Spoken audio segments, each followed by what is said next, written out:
What's going on, everybody? Happy Sunday, Sunday, Sunday, Sunday. Happy Sunday. How y'all doing? Today is Sunday, and I'm just laid back and keeping it casual, so the camera gonna be off today, y'all. How y'all doing? Hope all is well with all of you. Hope you guys have enjoyed your day so far. It is pretty nice outside where I am. So if you guys are enjoying some good weather, go outside, touch some grass, go on a little walk. And then we got our 4 o'clock watch party. I was gonna do a quick live stream on Umar because he's still stupid. But we definitely are gonna be on target with our watch party at 4. But thank you all so much for tuning in to Scientology Sunday. Oh, don't stop. Thank you for your prayer. In the name of Jesus, Father God, bless everyone. Lead them down the path you have them to go. Give them wisdom, knowledge, discernment, healing, and supernatural favor for your glory and our good. I'm sorry. Amen. Hallelujah. Thank you for that beautiful prayer. Jim, good evening, good afternoon. How you doing?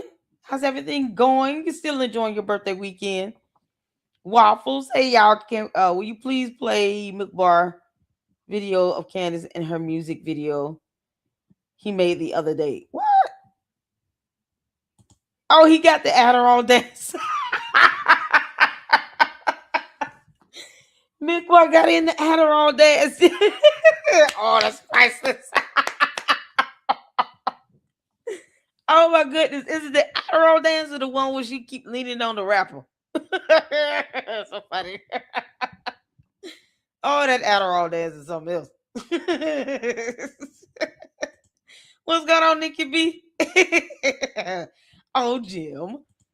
Oh, you got the rubber soul working but listening. Oh, shout out to you, honey.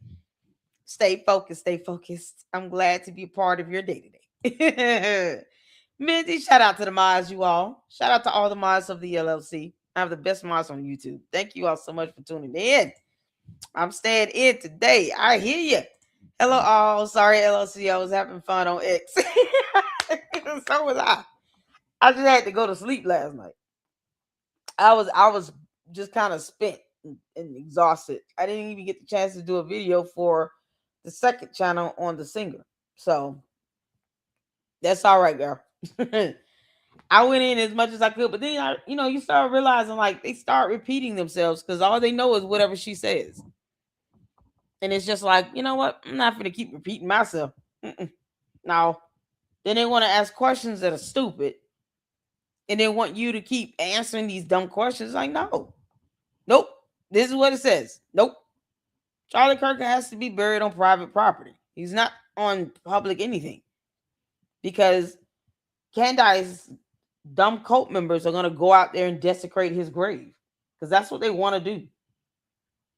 They act like they care about him when they don't. And she's so stupid. She can't pick that up. She can't discern that her cult following are not people who supported Charlie Kirk. They aren't.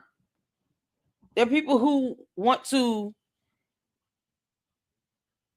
disguise themselves as supporters, but yet they're the ones that go out and try to pee on his grave or something. And something they've already wanted to do. That's what's so crazy. Y'all saw the boy that was arrested yesterday, right? And I'm not saying this to say anything negative about the LGBTQ community at all. But the boy that was arrested yesterday, I mean, clearly he's to me, he's a part of his community. And he probably never cared about what Charlie Kirk thought. And then for him to go and heckle Erica Kirk in a church and to try to present himself as if he's a Candace fan. He could probably care less about Candace or Erica Kirk or TPUSA. But they're using this opportunity to get behind Candace to do what they've always wanted to do. These aren't conservatives doing this. These aren't Trump supporters, people who are Republicans, doing stuff like that. That boy is not a Republican or Trump supporter or conservative at all. Most of these people are those who consider themselves to be liberals and left leaning that did not like Charlie Kirk or TPUSA. They didn't agree with what he, said or his views. You don't have to agree with it, but keep living. Going out to try to heckle her at a church, it's of all places, a church. And then when asked and confronted, okay, what is it that you want to tell her? Because here we got the camera, all eyes on you. What you want to say? Well, I just, she's just, it's the stuff that she stands for. Well, she's in there talking about Jesus and love. So, I mean, what's your problem with that? No one's forcing him to become a Christian. He walked into that church on his own accord and started heckling her. And then when the cameraman asked him again, hey, was it worth it? He couldn't say anything. Then he didn't want to talk. That's how cowardly they are. And they're not people who supported Charlie Kirk or Erica Kirk. They don't care. They actually are using Candace's venom and angst and hate towards Erica Kirk to go after her and to go after TPUSA and Charlie Kirk's legacy because they never cared. They never liked him. You don't think these people who are out here shouting and happy that he was dead, same people, now imagine those same people, all the videos of people out there rejoicing when he died, that were happy, that were out here burning stuff. Just all kinds of foolishness. Those are the same people that are now standing behind Candace Owens. And she won't even acknowledge that. She won't even say, I don't want supporters that are out here willing to go pee on his grave. She's not saying that at all, is she? Now, one time has she said, hey, I don't agree with anyone out here rejoicing that he's dead. Don't come and support me. Do not support me. Unsub, get off my channel, get your ass on somewhere. She hasn't said that at all. She's making it seem as if her own supporters aren't the ones out here rejoicing that Charlie Kirk is dead. So she can keep pretending to be stupid if she won't. But I hope Erica Kirk sues the crap out of her and TPUSA. That way she'll understand. No, your supporters are the main ones rejoicing and are willing to go out and pee on his grave and desecrate his grave, which is a crime, by the way. Going out on private property, because he's on private property, to desecrate his grave is a crime. You will go to jail. That's beyond getting fired. She doesn't care. Candace doesn't give a damn about none of that. So we'll check out the Milk Bar TV in our next live before we get to Deshaun Ryan. If it's on X, just tag me in it. That way I can get that in the next live. So y'all, we gotta finish up this watch party on Call Me Chris. Call Me Chris. The disturbing cult of Scientology. I think last time we were about halfway through. Okay. Let me start at this with the IRS because this is what Scientology wanted to do. They infiltrated our government so that they can get tax exempt status and nothing else. They could care less about our economy if they could help boost it in any way. They don't give a damn about none of it. They're just leeching. A whole cult is leeching off of the United States of America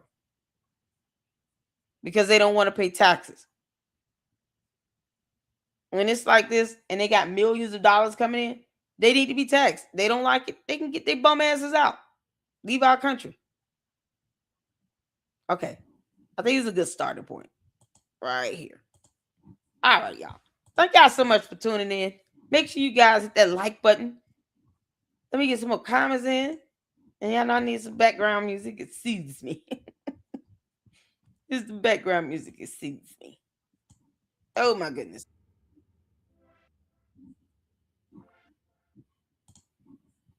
Let's see here. Hey, Sassy. Oh, my goodness. What's going on? 102. Yikes. What? What? What's 102? Did I get you, Nikki B? It's 102 degrees outside. You can't make that up. Ooh, child. Oh, the rubber soul. How you doing, girl? Colleen. Oh, thank you so much. Thank you so much. You guys keep me in your prayers. You guys know I, lost my job. I don't, I try to be transparent and making sure everybody know what's going on. So if y'all see me out there with a GoFundMe, good Lord. You'll be like, no, it's just a cool lady. Look at she's got to try to get her another job. I'm paying rent. Kind of stuck like Chuck. It's crazy. Oh my God, one threatened to take your channel down for copyright. What? So they go have a false copyright strike? Child, you can't make this stuff up. Who threatened to do that?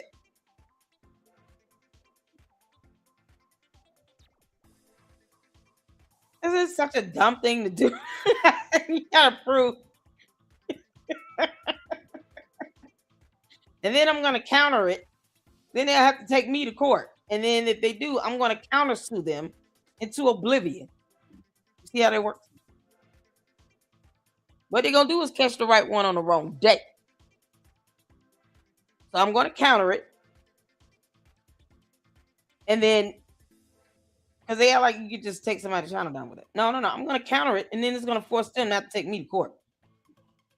Then that means it's gonna force them to have to be unveiled. And then I'm gonna countersue them with everything I got. And I will definitely be able to do this full time without even questioning it. Threats don't work on me. I guarantee you they will not try to take me to court to try to prove anything, because you have to prove you got copyright anything on my channel. I don't know why they think that nonsense work on me. It don't work on me. Threats don't work on me over here. I listen. Tell them try me if they want to. They'll have to sue me. And I will sue them right back. I will counterclaim the hell out of them and Candace. Candace, you will be added to that lawsuit. You understand me? You better tell your dumbass cult members to go sit the F down somewhere. Hold on, where is this at? Now I'm just curious.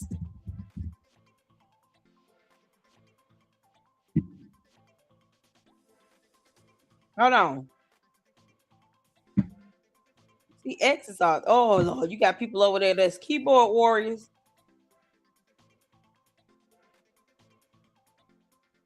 Look at that pig. Girl, you need to fix your face. Ball sacker, you lick it. Oh, Mindy. That's epic. I don't know who said they were gonna threaten me with some copyright. Who's doing it? I know Roger Constipation's left testicle. Oh, Mindy, you were handling them like a champion. Oh my God. I never cared about a damn color. What is wrong with these people? Like I'm supposed to do something for Candace because she's black and I'm black and I'm black and I'm black. I don't give a damn about her being black. The audacity. You can't make this up. Where is the one with the I'm just trying to figure out who said they were gonna try to copyright my channel. You can't make this up. Oh, I'm on one today. We chilling too. See? Lord, I tried. What's going on? I will represent you pro bono. Oh! God is so good. Shout out to Gil. If they sue me, can you send me your attorney information? That way, when I file my counter, it'll go to an attorney's office. Can I do that, please? Because if they sue me, I will counterclaim and I will name Candace as a co-defendant. I'll even help you draft motions and pleadings and everything. I know how to type that stuff up. I feel like once you've learned how to do a motion in limine with a memoriam in brief or memoriam in law to support your motion, you've pretty much conquered law school, conquered how to file law, legal filings and pleadings. Dude, it took me 2 days to type that up. I had to be, pro se in a custody matter. My ex husband won't leave me alone. But man, they think I'm playing. They think I'm playing, Candace. I'm just itching for a reason to sue you. And your cult member's about to get you effed up. Somebody said they're gonna sue me. They're gonna file a copyright complaint, knowing darn well they don't have any evidence to prove that they are legally entitled to copyright anything on my platform. You can't copyright my commentary.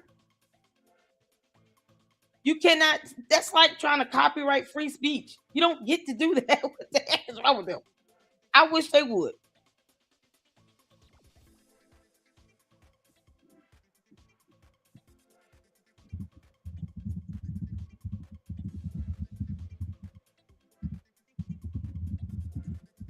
If she goes to private property, which is on a cemetery, and he is on private property, she's going to jail. They could criminally trespass her because it's private property, and she would go to jail. She's not a relative. She shouldn't even want to go to his grave. What's wrong with her? She didn't go to his memorial service. What are we talking about?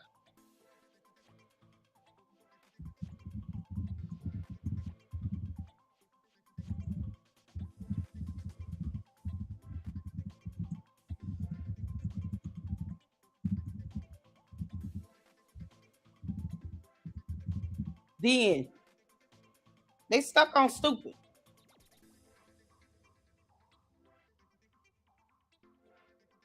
I'm trying to find the one that said that they were gonna file a false copyright strike on my channel.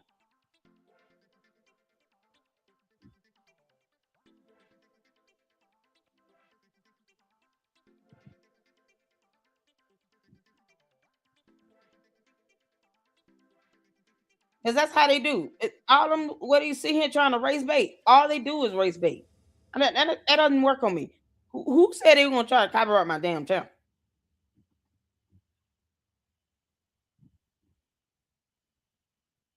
Lisa, you had me rolling. Let me see.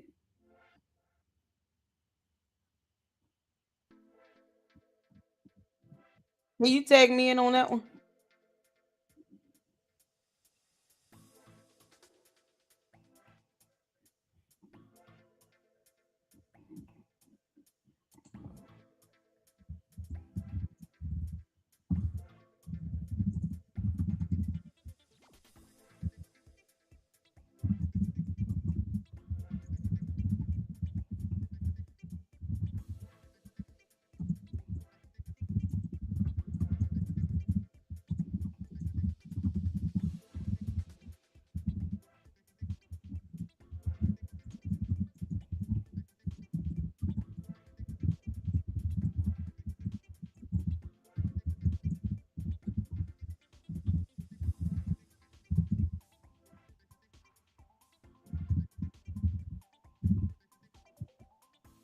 Now let me tag Candace in this. Let her know, bitch, I'm not playing with you.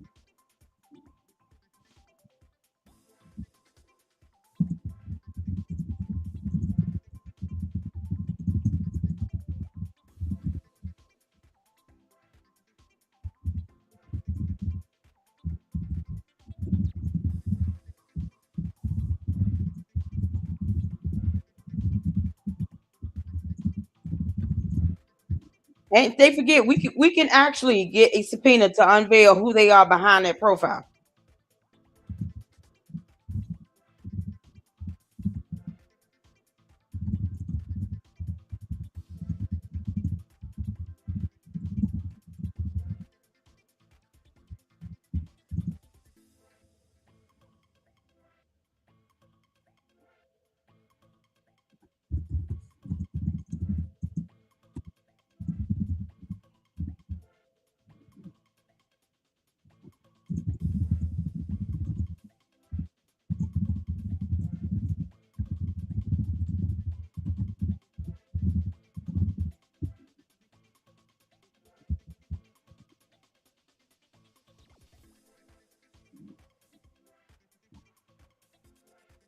I don't know who Rocky Mountain is. I don't give a damn. I don't care. I don't know or care who the fuck you are. Try me. Try me. I wish you would. Listen. I wish you would. You would have to counter and sue me to keep that copyright valid. And then I'm going to sue your ass right back and add Candace to that lawsuit. Candace, George, Candace Owens LLC, George Tom Inc., Battery Lane Trust with her houses. Go after all other LLCs we can find. She must be out her damn mind. No, Candace is gonna be cussing you out over this one right here. She gonna be like, look, I don't even know that lady club. I don't know no Rocky Mountain High. Rocky Mountain High, you need to leave me out your bullshit. You gonna regret the day you did it, buddy. That's all I'm gonna say. I show you better than I tell you. Oh, child, yes. Oh, whole truth, please do. I welcome that. They want to play around with it? Oh, we could go there. We could go there. Because they don't understand how copyrights work. So you're going to be abusing copyright laws and DMCA takedowns, which is something I can pursue in a counterclaim. And then force you to have to provide any evidence where my content somehow belongs to you at the time that I created the content. Because filing for a copyright after the fact is not going to hold up in court. You have to have the copyright claim and the copyright documentation and evidence before I make my videos. Because if we all just go and file some copyright claim after the fact, the court will throw that shit out. And you can't copyright free speech. You cannot copyright my commentary. If you can't prove you're the rightful owner of any of this music or anything that I have in my channel, oh yeah, no, you're gonna lose that one epically. And then my counterclaim is going to piss Candace off to the point where she's gonna be like going in on this person. I can guarantee you that. Candace, you better tell your cult members to go sit the F down and shut the F up. Is you gonna catch him with this damn coat tart? I don't play that. They gonna catch it. Oh my goodness. Candace, my legal team will be stacked. 100%. Thank you. Thank you, Gil. Oh, Gil. We will become infamous. We're gonna blow up the internet with that one. We're gonna blow up the internet with that lawsuit. I'm telling you right now, Candace, I'm not the one. Or the 2, 3, 4, 5 going all the way up to 1 million. I'm not it. Pick a number. I'm not it. Your co-member's about to get you effed up, Candace. Because when I counterclaim, if that person sue me, because they gotta sue me to take down to keep up that copyright on YouTube. So I'm gonna counter with my attorney's information. And then we got to wait 10 days to see if they're gonna sue.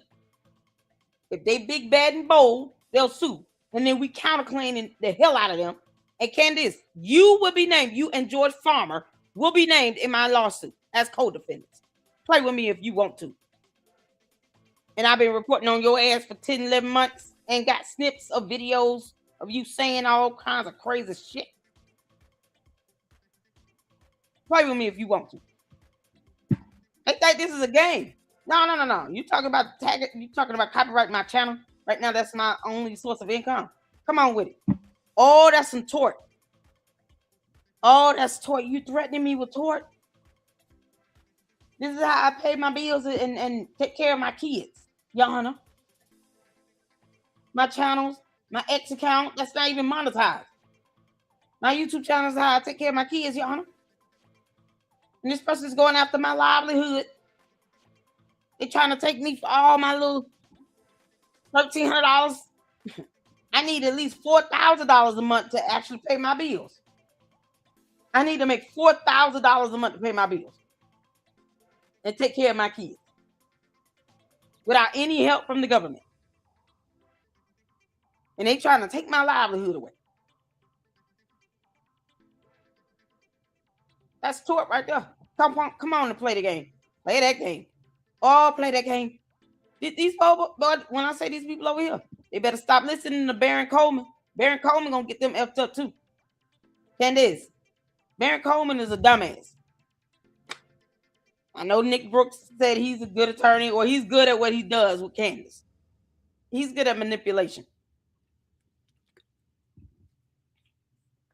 That's what I took out of that. When Nick Brooks said he's good at what he does, I said to myself, yeah, no, he's good at manipulating. He's good at giving her information so she can go out and manipulate it. But he's not telling her laws. That's not how. When you have an attorney there to legally counsel you, to tell you what the law is, the best path to go, and stuff like that. They ultimately will leave it up to the client, but in being overly zealous for your client means that your client need to be able to listen to you. You're the one that went to law school. I would listen to Gil. He went to law school. Even with my legal knowledge, even with my godmother being a retired federal judge, Gil is my attorney. So I would listen to him. When his wisdom says we're gonna go this route and take this path, we're gonna do it. It's that simple. Candace don't do that. That's why she's losing attorneys. Because she's not listening to them. And I can tell you this one thing. Gil will not have to tell me to shut up. Nope.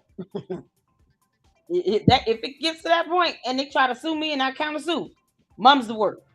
Candace, you will not be able to use anything from that point moving forward in a court of law. You won't have to worry about whether or not I'm doubling down on nothing. Nah, y'all just gonna be caught off by guard. You caught off guard. Everything will be a surprise from them moving forward. Child, hey Cheryl. Y'all shout out to Cheryl. Shout out to the mods. Cheryl is our residential expert on all things Scientology. We're gonna get back to it. It's Scientology Sunday, y'all. We can finish this up in the next live. They out here playing with people talking about they're gonna copyright strike the whole channel. I wish they would. Ooh, I wish they would. Ooh, I wish you would. I wish you would. You would have to sue me more. Oh, Minnie was going in yesterday.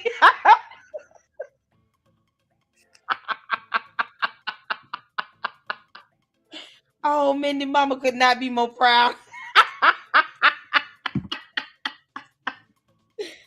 Oh my God, you guys are amazing. I appreciate it, man. Listen, I go in for y'all too. I mean, you ain't gonna come after my.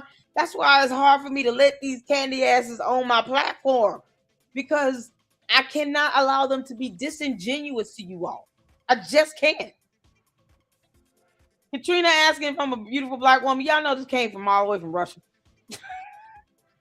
17 following, 4 followers. Man, if you don't get your ass on somewhere. 90 posts. Are you a beautiful black woman? Get your bum ass on somewhere. You ask me that. That's obvious. It's obvious I am. What you mean? It's about you over here degrading a woman, degrading women on the daily. Y'all see, this is not even proper English.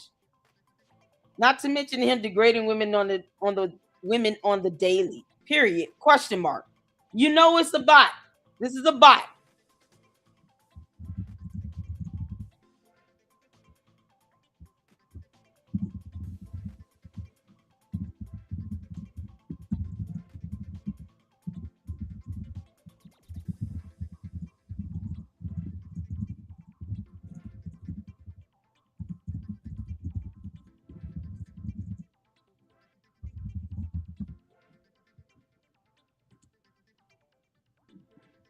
That's how you handle that. I'm not even gonna dignify that with a response to a bot. What the hell?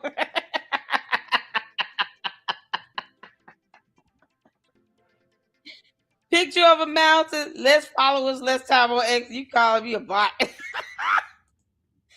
Ooh, y'all were going ham in. All right, we're gonna have to chime in on this at 4 o'clock.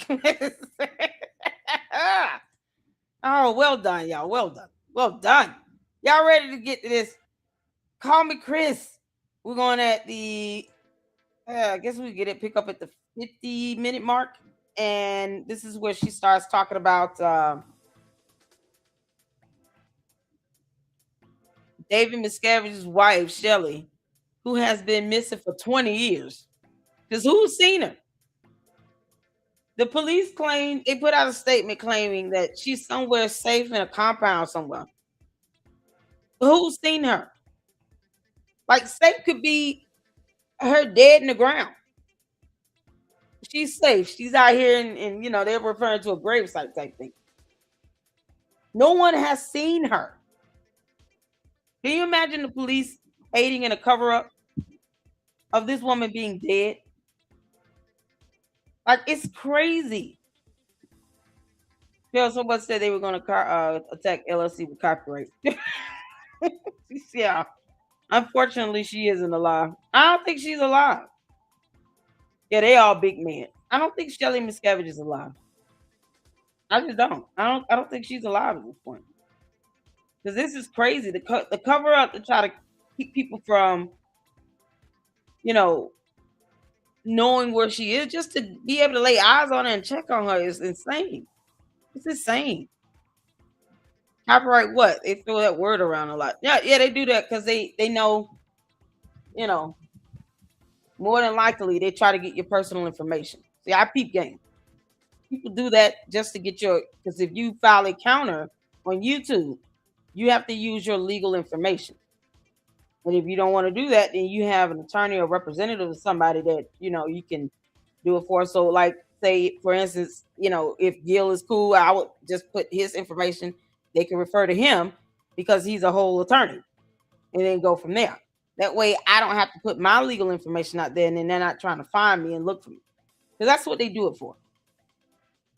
They know that they are not trying to go through, litigation.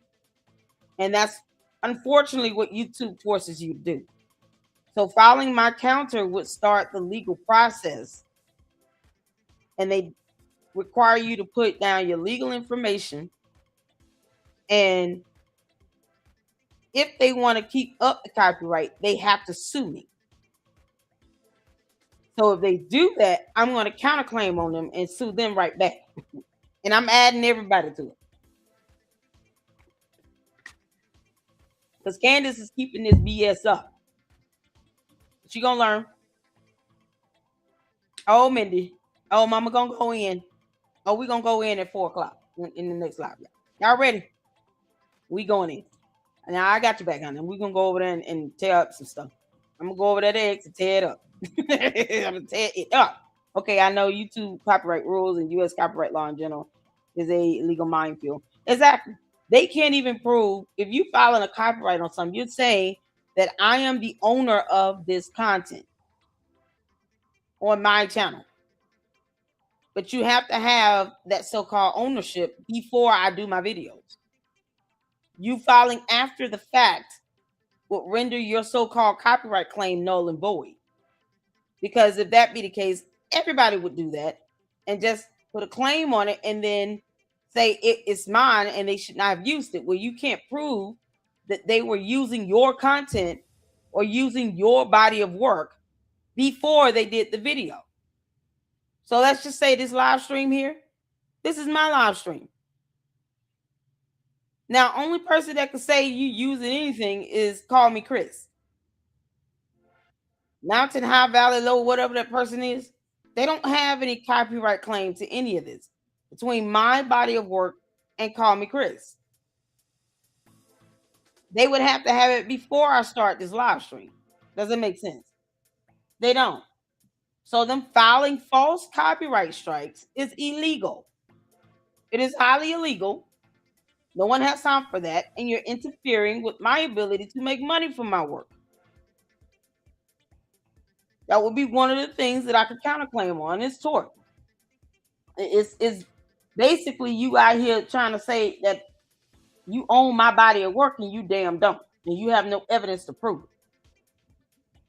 And that you're doing this intentional false copyright strikes to interfere with my ability to make money. That's the last thing they want to do now. Get me in the courtroom. Chabu. You can't make this stuff up. All right, y'all ready? This is something else. We're going to go over there and go ham in on it at 4 o'clock. I might do it in between. Hit the floor when you all can see and hear. Let's go. Are you kidding me? With a rifle? Are you kidding me? But the church confirms Shelley is alive and she has not appeared anywhere to confirm it herself. So do with that which you will. But that brings us to the IRS war and the tax exemption victory. Now, the IRS had stripped Scientology's tax exempt status in 1967. And the reason was pretty straightforward. Organizational money was flowing directly into L. Ron Hubbard's personal accounts, conveniently enough for him. And that was true, and the IRS would document it. And what followed was a war that lasted 26 years. And the church's response was not to make their case in court, it was to make the IRS's life as unlivable as possible, which I didn't even know was possible. And they filed approximately 2,000 lawsuits, not against the IRS as an institution, but against individual IRS employees. And the goal was not victory, it was just exhaustion. But it is one thing to sue a large agency, but it is something more intimate and more frightening to sue the individual person who works there. That is bold as hell. But as we know, the people in Scientology are the most bold people ever, it seems. But private investigators were deployed against IRS personnel even, and operatives showed up at private meetings, and the pressure was just relentless and very personal.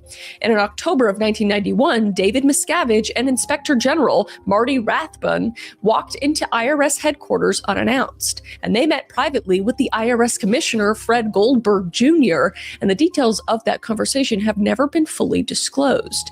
But on October 1st, 1993, the IRS granted Scientology tax-exempt status. What the hell did they say in that room? Exactly. And how can I get in on that? You know what I mean? I'm just kidding. I'm just kidding. I'll pay my taxes, whatever, dude. But seriously, like, that is so incredibly shady. Oh my God. And it wasn't just tax exempt for the church itself, but 153 associated entities as well. And the church paid $12.5 million, and all 2,200 outstanding lawsuits just disappeared. And every tax liability was gone. And the agreement was kept secret until December 1997, when the Wall Street Journal obtained and published the 76-page closing document. And tax law experts described the terms as extraordinary. And every tax liability was just gone. And the agreement was kept secret until December 1996. Do they even pay state taxes? Just because they don't pay federal taxes doesn't mean they get away with not paying state taxes. Are they exempt on both levels? What the hell are they here for? They don't add to our economy at all. Why are they here? I agree with that, Waffles. Ryan Morrow saying Candace has Scientology talking points. I told y'all, she's like one step. She acts like she's one step away from saying she's a Scientologist. She might as well go all the way there. I can believe that. I've been saying that for the longest. I'm like, she comes off like she is a cult member. she's a cult leader. But she said, when she said, that's like saying Scientology is trying to take over Florida. And I'm like, what the hell she referred to? I know she's not trying to make it seem like Scientology is not trying to take over Florida. They are trying to take over Florida. They've been trying to do that for years. They don't even want other people to have businesses there. They're literally trying to take over the state of Florida.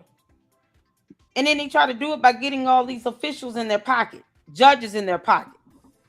People are scared of them for some reason. Yeah, they worship a Xenu.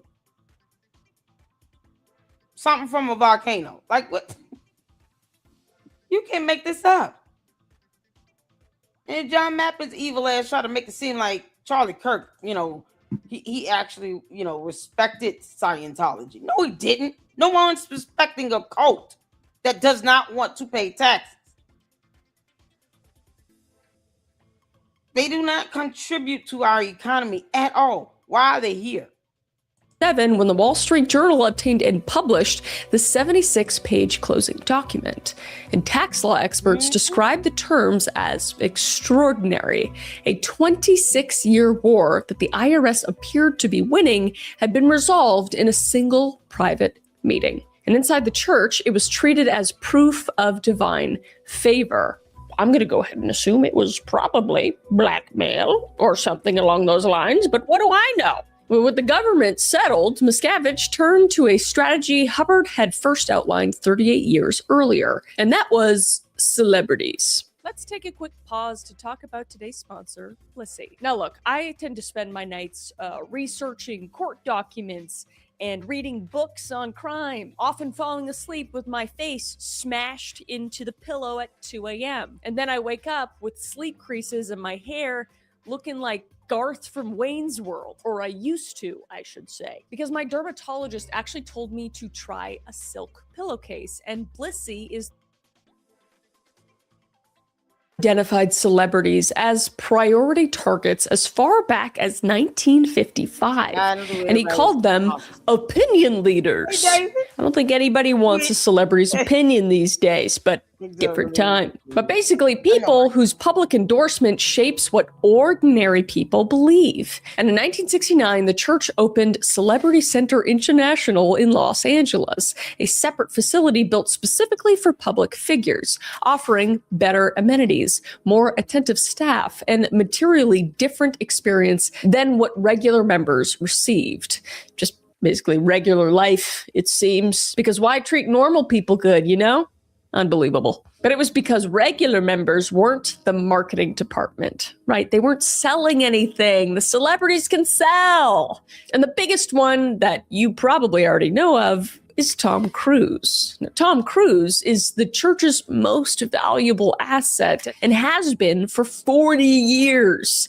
And he was introduced to Scientology by his first wife, Mimi Rogers, in the mid-1980s and became a devoted member almost immediately, forming a close personal friendship with David Miscavige that had been described by former insiders as the most important relationship in the church's modern era.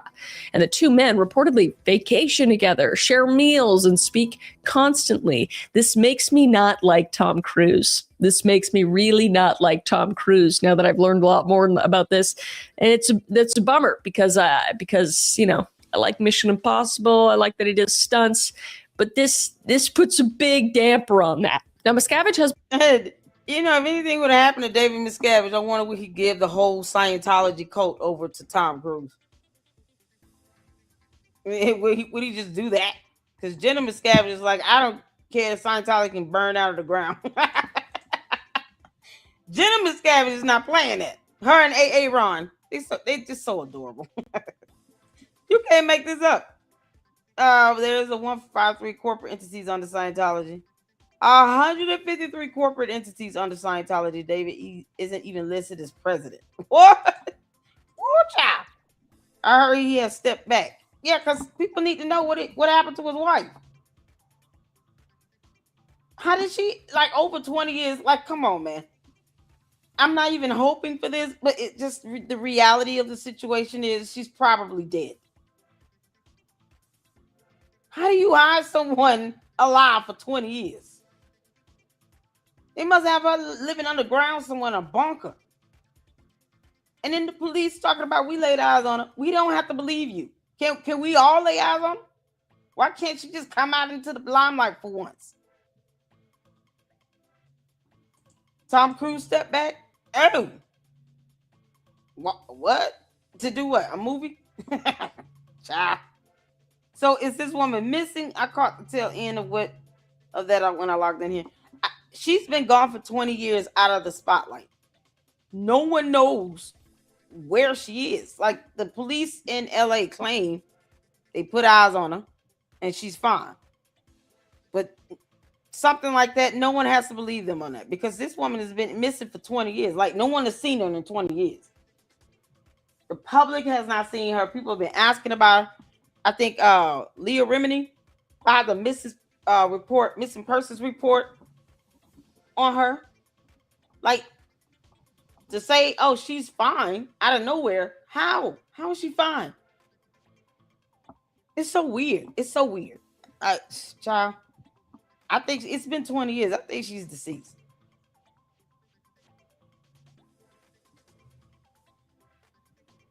You can't make this up. So she most likely is unalive. I'm thinking she's unalive. I just, I hate to think like that, but I'm thinking she's unalive. Spend time with his daughter.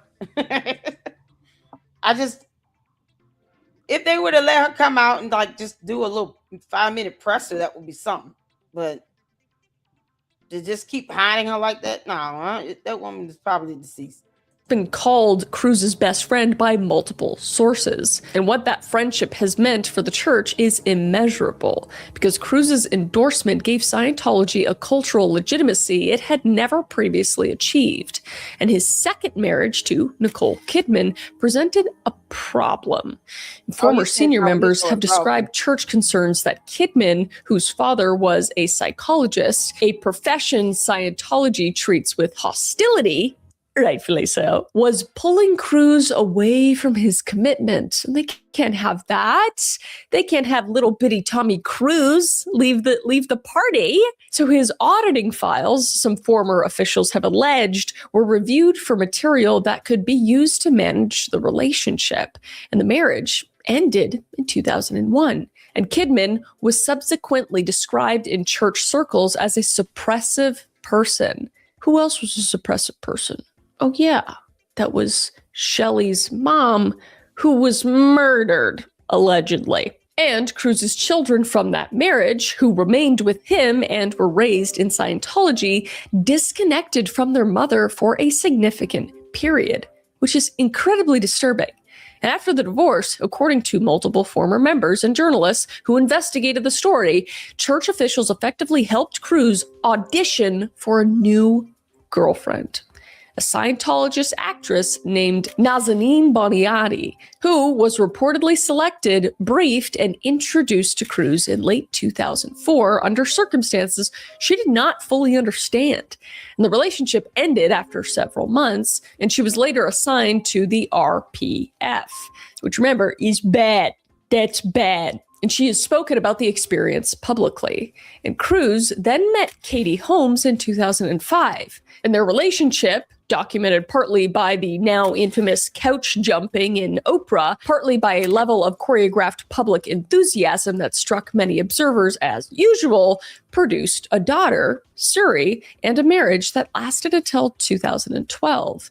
Now, Holmes reportedly planned her exit from the marriage with considerable secrecy, aware of how the church handled departures. And she filed for divorce, retained custody of Suri, and moved quickly.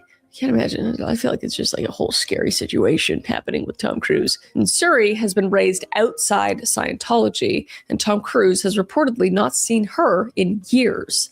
A consequence, former members say, of the same disconnection policy applied to everyone else. And he has never publicly addressed it. So just a whole lot of shady shit going on behind the scenes of Cruise's life. And then there's John Travolta. Again, another blow. Like, who doesn't love Grease? God damn it. But John has been a member since the 1970s, and his relationship with the church has outlasted everything. The collapse of his film career, its improbable revival, the death of his son Jet in 2009, and decades of tabloid speculation about his personal life. And he has credited auditing with transforming his early career. And former members and journalists have long alleged that the church's leverage over Travolta runs into the other direction too, and that auditing records containing sensitive personal disclosures have functioned as a reason to stay, aka blackmail. And the church obviously denies this, and Travolta has never publicly indicated any desire to leave. And then there's Christy Alley, who was a vocal and enthusiastic member for decades, crediting Scientology's Narconon program with helping her overcome a cocaine addiction in the 1980s. And she remained a committed member until her death. You know what disturbed me is her saying that they are up here trying to hook Tom Cruise up with people. When did Scientology become a dating site? What do you mean? It's like arranged marriages. So they do that in Scientology. They arrange marriages and relationships with people. Man, this is so disturbing. It's not even funny. Yeah, we're just gonna go ahead and give you the Tom Cruise. You let us know how that work out now. Hear you? And if that doesn't work out, then we'll give you over to the PR guy, the PFR, DPR, whatever. What kind of BS is this? It's bad enough that they look at little children like just small humans, like small adults. So when these nasty ass grown men looking at a 9-year-old very suspicious, it's because they don't see her as a 9-year-old. They just see her as a very small version of a grown woman. They don't care how old she is. Unbelievable. This is the most disgusting cult that does not add to our economy existing in the United States of America. Why won't we get rid of them again? I say bulldoze all their damn compounds and get their asses on. From cancer in 2022 and defended the church publicly and energetically throughout her life. And then there was Elizabeth Moss, best known for playing the lead in The Handmaid's Tale, a show about theocratic authoritarian society that controls women through religious doctrine, and is a practicing Scientologist and has declined to discuss the apparent tension in that pairing. I have lost all respect for this person because of now knowing this. This is insane. That is insane to be on that show and then be a part of Scientology as well. What the But she has described Scientology as something deeply personal that she doesn't speak about publicly because it would ruin her career, basically. But here I am. Now you know. She's a staunch member of it. And then there is Beck, the musician who grew up in a Scientology family and has been a member his entire life.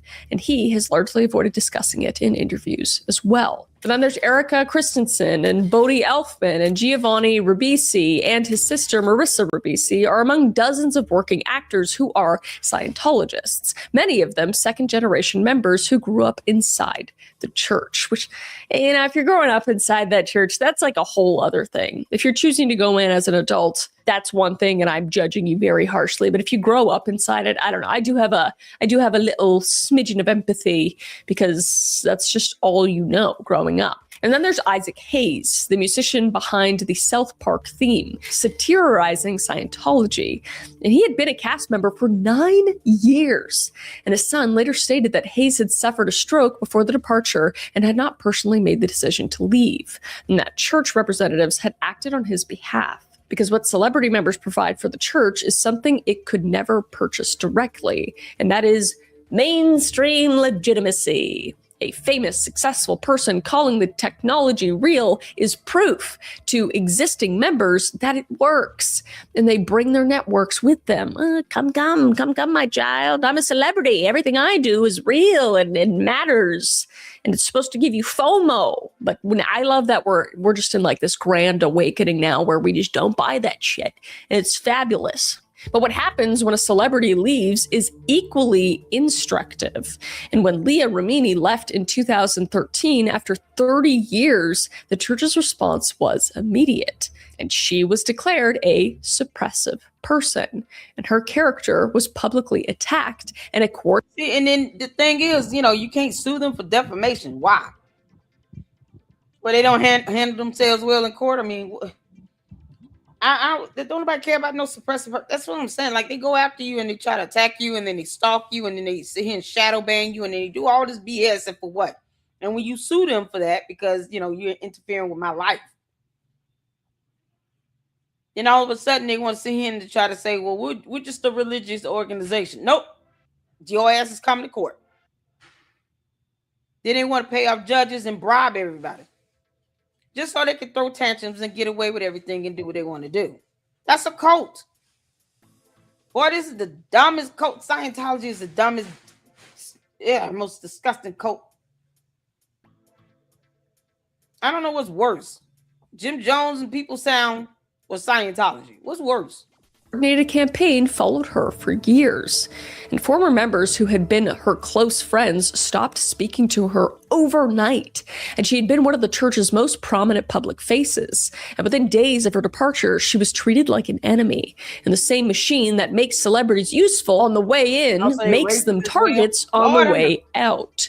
And the more prominent you were, the more aggressively they come after you. So once fair game starts, except they renamed it, which means nothing, silence isn't really an option anyway. So that's the one thing I can think of, with celebrities that join it and are part of it. And, I'll give them, a little devil's advocate benefit of the doubt. I can't imagine the fear in them. Like if they want to leave, they can't, because there's first off, there's like the auditing where they have all sorts of blackmail, which I don't know, maybe that means they are bad people, depending on what they said to them. And then there's just the fear of losing their entire career and all this stuff. It's a well-oiled machine that Scientology has built. It's very scary, but who's to say? But obviously, it's not just celebrities walking through the door. It's any person, really. And the people who walk through a Scientology door are not a particular type necessarily. And research on high commitment groups find members drawn most often from people at turning points. A divorce, a job that fell apart, a stretch of time where nothing quite fits. Basically just lost people. We see this again and again with every cult that we go over. Cults just look for people who don't fit right now or that are looking for purpose in their life, right? And the church is really good at spotting those openings. And it usually starts with a free personality test outside a church storefront. The Oxford Capacity Analysis is what it's called. And it has nothing to do with the Oxford University and no clinical validity whatsoever. And what it has is a very effective way of identifying whatever is currently wrong in your life and making it the conversation. And the results are never mailed, and they're delivered in person by someone warm in a room that already feels like a community. And the first few weeks feel genuinely good.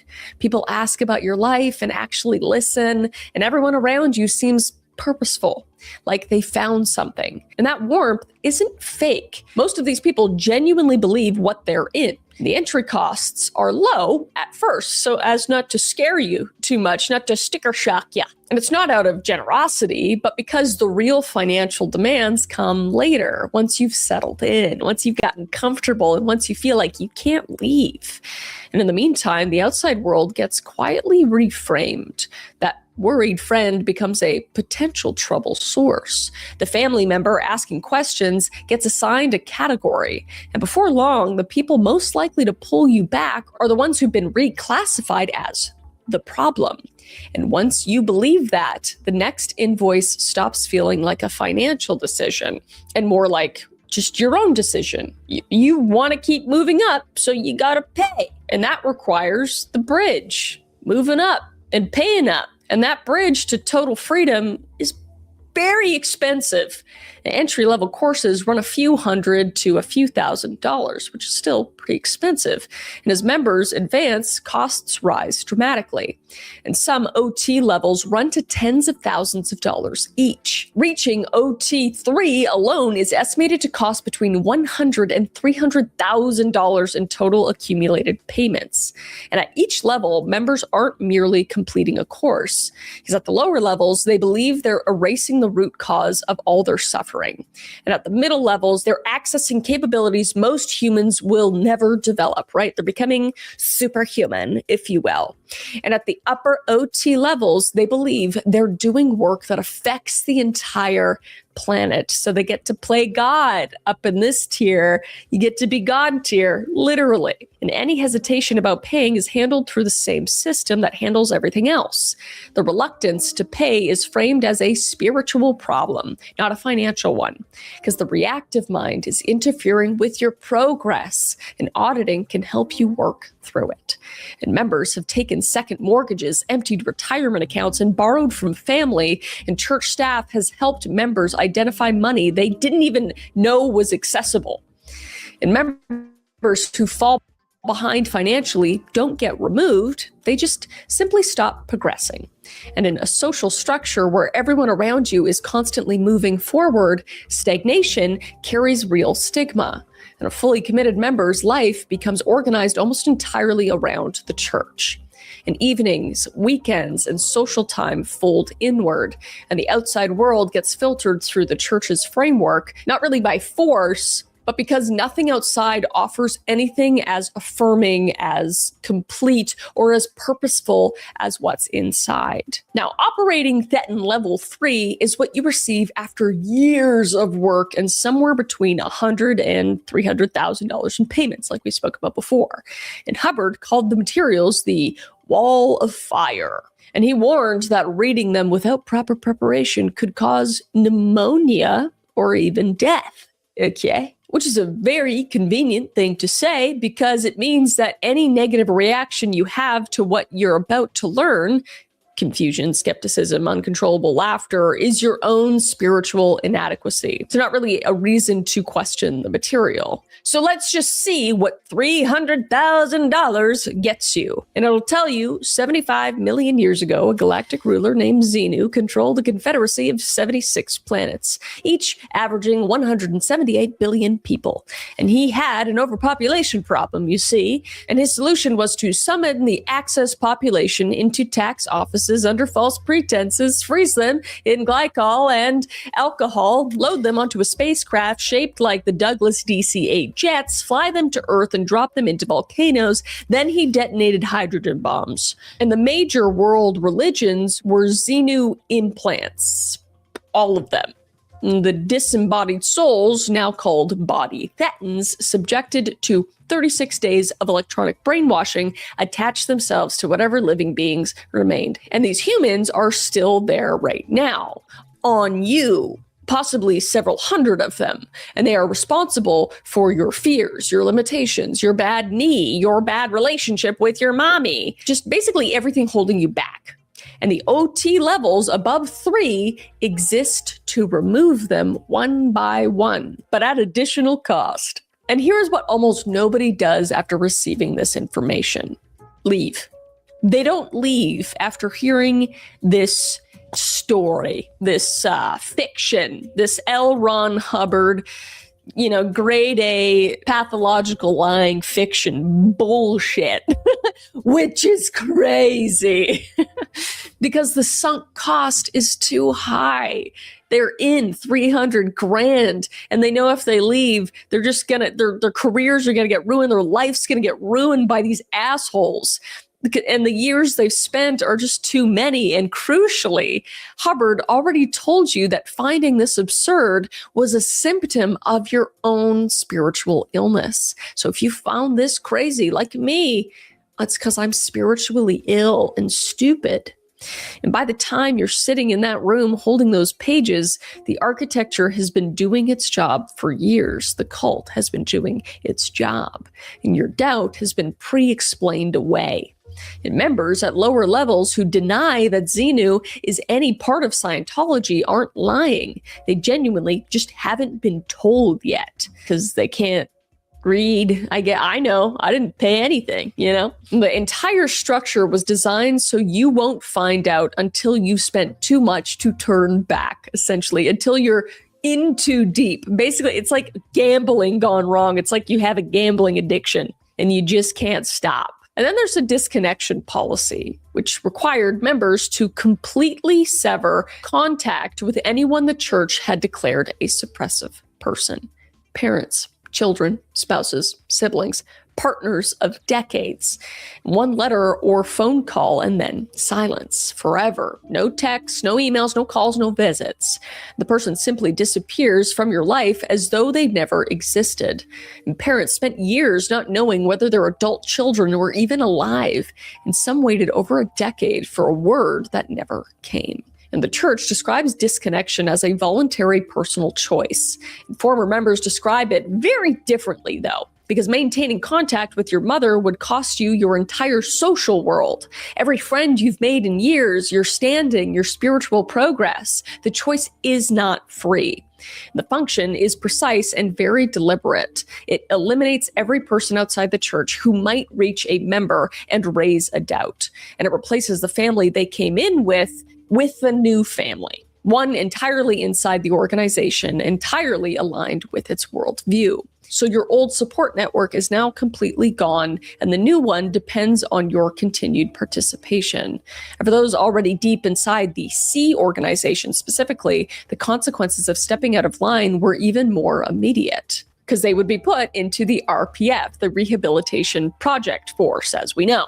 And the church describes the RPF as a voluntary rehabilitation program, but former members consistently describe having no choice in the matter and being treated like less than animals, essentially, and some never made it to exit at all. So across Scientology's history, the church has been connected to deaths and disappearances that remain unexplained. And the pattern that emerges is consistent.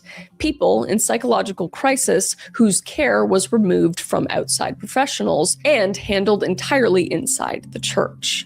And first is Florence Barnett, Shelley Miscavige's mother, whom we've already spoke about.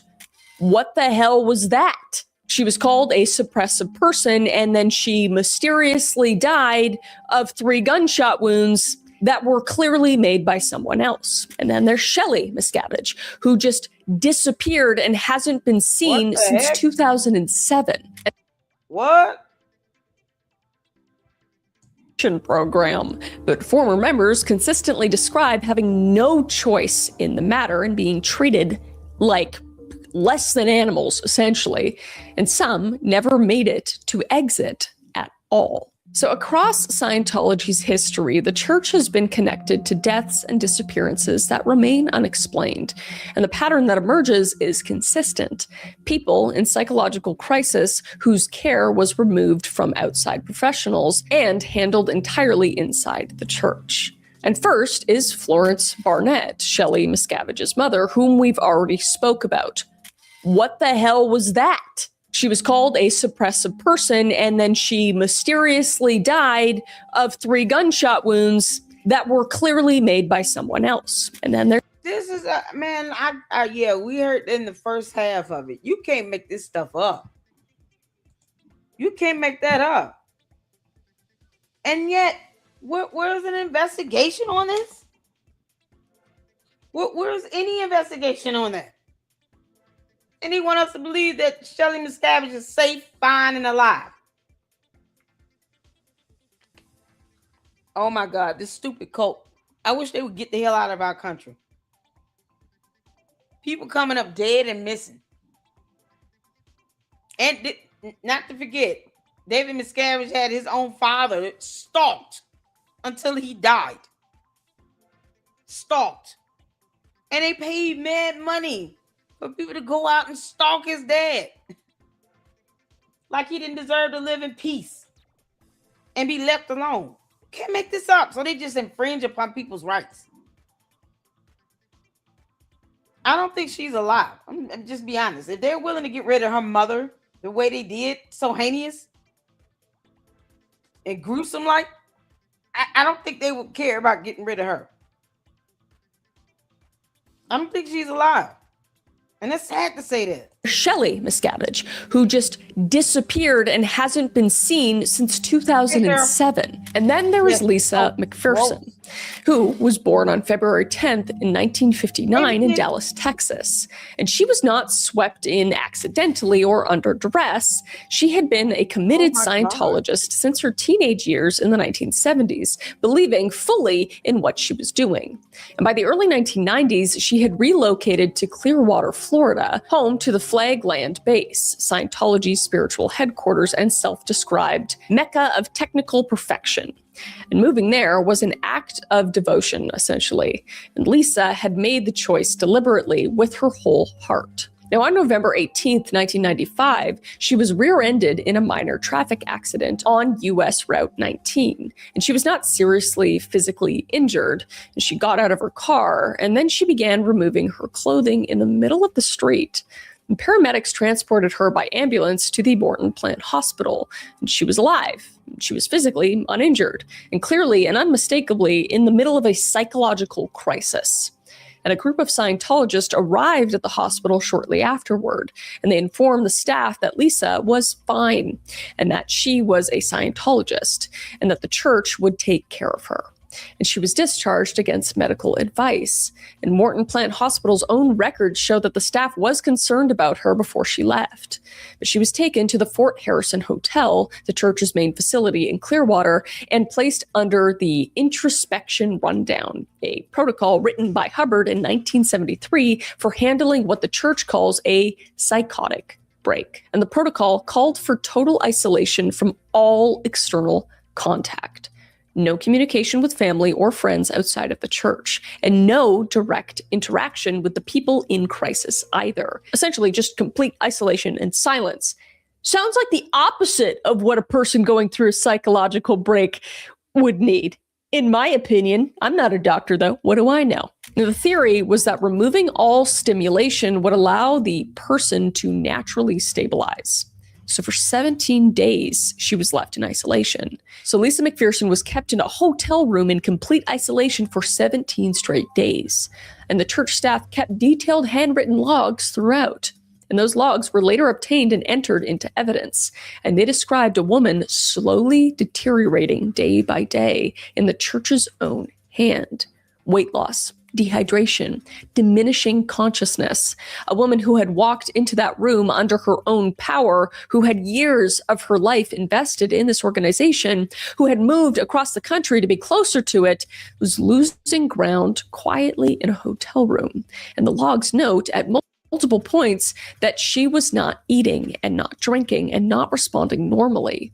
And at no point during those 17 days were outside medical professionals called.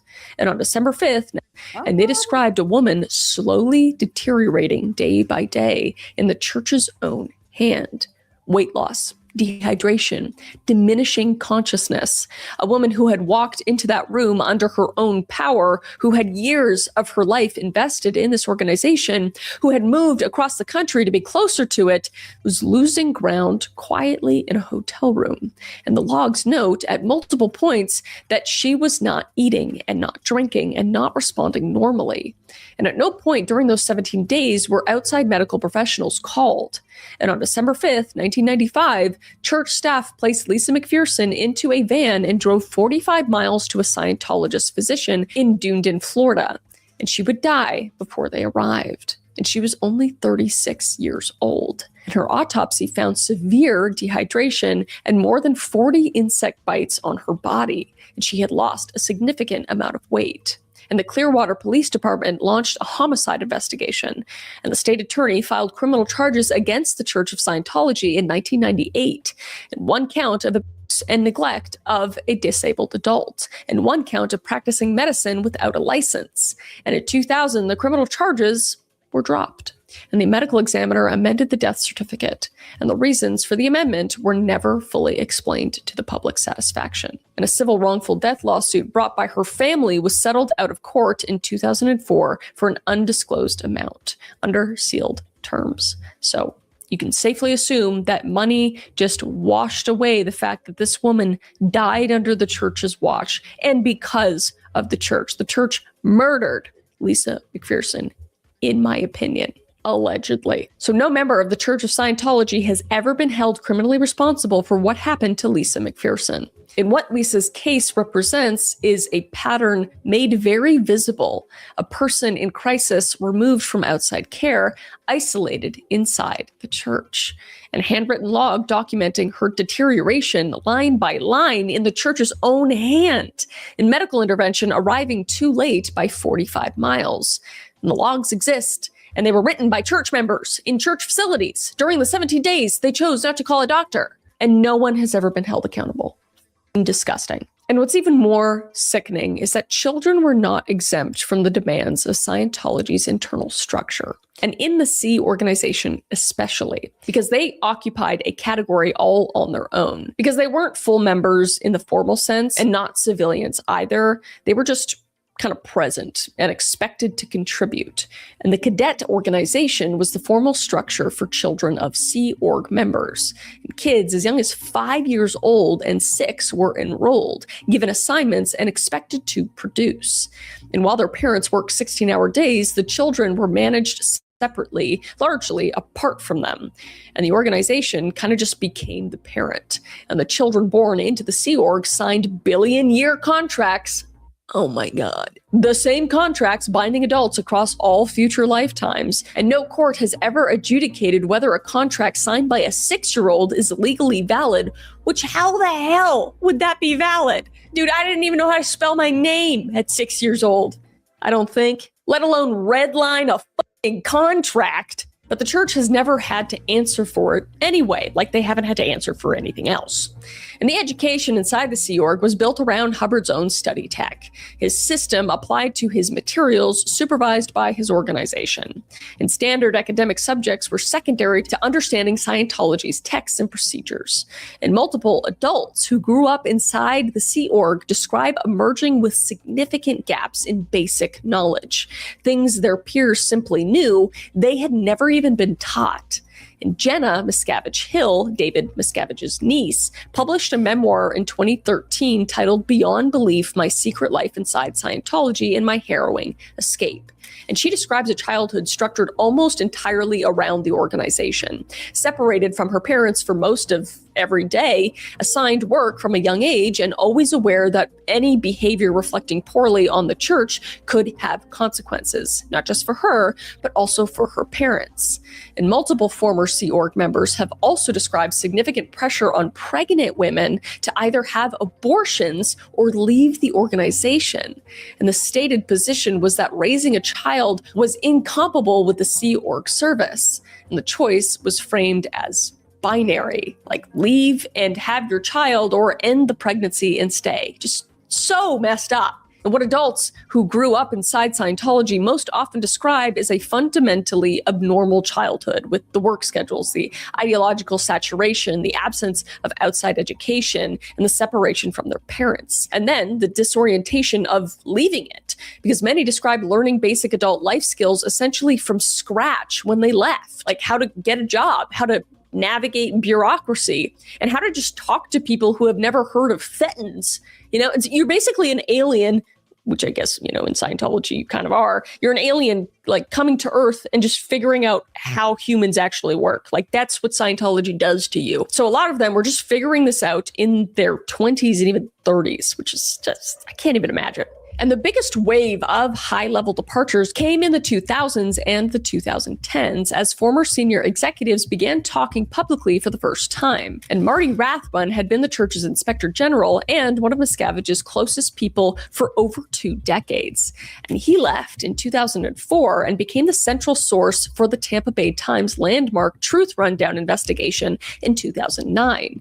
And Mike Rinder spent roughly 3 decades as the church's chief international spokesman. And he left in 2007 and became one of the most sustained public critics of Scientology's history, co-hosting Leah Remini's documentary series Scientology and the Aftermath, a 3-season A&E series that ran from 2016 to 2019 and featured dozens of former members on camera and even won an Emmy Award. And the departure process for Sea Org members who leave without permission includes what the church calls a freeloader debt, a bill for every course and auditing session received during their years of service, calculated at full current public rates. And these bills routinely run to tens of thousands of dollars. So you spent years working for, remember, $10 a week, and on the way out, they would hand you a bill.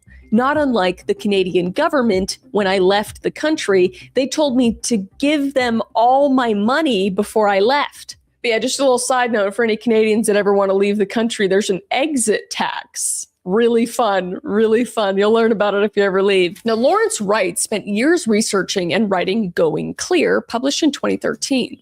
And the church's response was more than 25 letters totaling hundreds of pages, challenging every factual claim in the manuscript before publication. And the Tampa Bay Times Truth Rundown series won the gold medal for public service from the Florida Society of News Editors in 2009. And during the series publication, the church bought advertising space on the Tampa Bay Times' own website. What the kind of money Scientology has is disgusting, as we're figuring out. And everyone saw what they were doing, and it didn't work. Shocker. People are like, oh, they're just controlling the media. Like the government, everything runs full circle. And Hubbard laid out the legal strategy in his own words in 1955, saying the purpose of the lawsuit is to harass, not to win, right? They just want to harass you till you can't take it anymore. And then you win by doing that. 2,000 individual lawsuits against IRS employees is the largest expression of that approach, as we talked about. And individual suits against journalists and former members were designed to rack up legal costs and deliver fear to people who couldn't afford to fight an organization of Scientology's resources. And other countries have been less tolerant than the United States. And Germany classified Scientology as incompatible with democratic values and placed it under state surveillance for decades. That's a W for Germany right there, I'd say. And France convicted the church of organized fraud in 2009 and a conviction upheld an appeal. Sick. Love that. And Belgium, Australia, and Russia have all conducted formal investigations or taken regulatory action at various points. And America remains the place where Scientology has functioned most successfully, with the least institutional resistance. And now that we're learning everything we're learning with, Jeffrey Epstein and the government and all the control and how everything is just manufactured, that does not surprise me in the least, and just makes me think that the government's in on Scientology. Candace, you ever gonna talk about John Mappin being connected to to the Epstein files? Because he is. How do you have this? Is what I mean. She want to sit here and talk about how all the Epstein files should be released and blah blah blah. Candace has relatives connected to Epstein. John Mappin was named in the Epstein files. Why is he not addressing that? But yet he thinks he can tell us Americans in the United States of America how to live. It's the buffoonery for me. Why is it that Candace can't ask John Mappin, why are you being named in the Epstein files? Because, man, it's so funny how that connection is being made, right? I mean, that's something we can all read. It's tangible evidence. We can all see with our own eyes. John Mappin is named in the Epstein files. Like, that's something we can see. And yet Candace refuses to address that.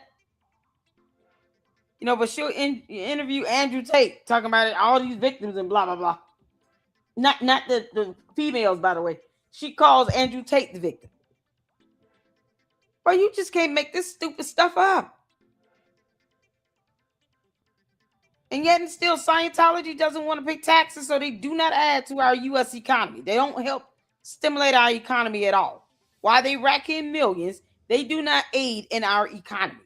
Why are they here? Man. And it's just a big money scheme, essentially, as we know. But it's just disgusting. It's so dumb. Why do these people exist? Exactly. But the thing that finally broke their control over information wasn't a government and wasn't a courtroom. Shocker. It was the internet. Now, the entire architecture of Scientology's power over its members depends on controlling what they know, right? Knowledge is power, and you need to control that knowledge. But the internet, that provides a lot of people with a lot of knowledge, like really fast, and they can't control that. Oh, no. The secret knowledge structure only functions if the secret stays secret. You cannot charge someone $100,000 to discover that Xenu exists if they can find out about it for free. Oh, like you guys right now. Oh no, I saved you guys $300,000. You're welcome. Okay. Because the internet made that impossible, or made it possible to know, but impossible for the church to keep that information secret. And the church didn't see it coming. And in 1994, pieces of the OT levels began appearing on Usenet news groups, and the church came after them with copyright claims and legal threats. And some providers took the material down, but it kept spreading anyway, because that's the way the internet works, baby. And by 2008, WikiLeaks had published 612 pages of OT-level materials. And the Xenu story was sitting in Google search results. And church representatives were still publicly denying that Xenu was any part of Scientology, while simultaneously filing legal actions to get him removed from the internet. And in January of 2008, the church demanded YouTube remove a leaked internal video featuring Tom Cruise. I hope they don't come after me. Just kidding, they won't. They won't come at me. Just kidding, please don't. Please don't. The response came from a loosely organized online collective called Anonymous, and they read the takedown as censorship and declared war. And on February 10th, 2008, Anonymous held simultaneous protests outside church facilities in 93 cities worldwide.